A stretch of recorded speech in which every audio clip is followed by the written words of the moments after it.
अनुज यादव मेहरारू अपने भोजपुरी सैया से मेहरारू तो बड़ी नीक है।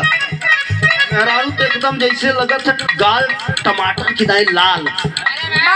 तो हरिया रहबा कि हमरे कपड़वा पाइबा के हम का कहत ही मर्दवा हम अपने सपाठी कहत ही। अच्छा अच्छा आ होठ ऐसे वो मेहरारू को होठ ऐसे है भैया जैसे देसीवा सुग्गा पहाड़ी वाले। अरे वाह क्या बात बार हिंदुस्तान की नारी अपने पति की खूबसूरती को बयां कर रही है कि मेरा पति भले लुंगिए पे भोजपुरी है लेकिन है तो गजब का। अनुज भैया क्या कहती है?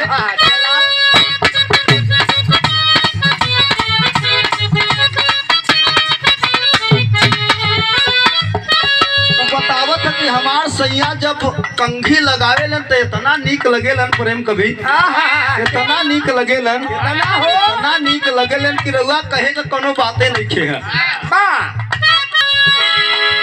बतावत है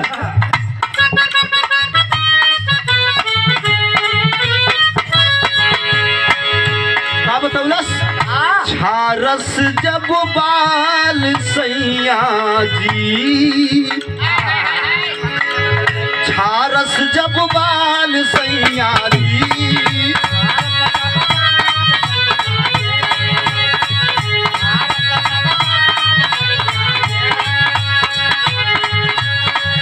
लागस कमाल सैया जी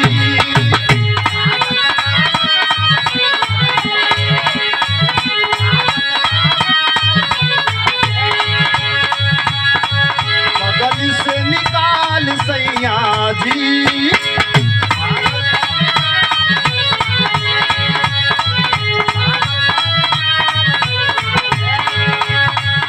झारस जब बाल सैया जी लागस कमाल सैया जी बगल से निकाल सैया जी उड़ावत रुमाल सैया जी डोले हो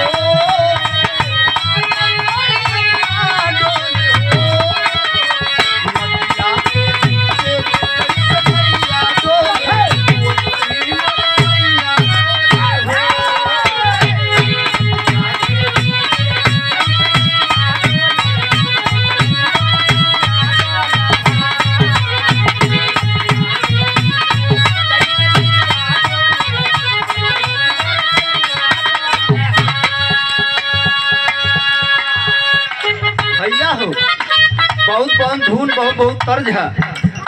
वो भोजपुरी औरत अपने भोजपुरी मर्द के सुंदरता की वर्णन कर रही है कि मेरा पति गजब है।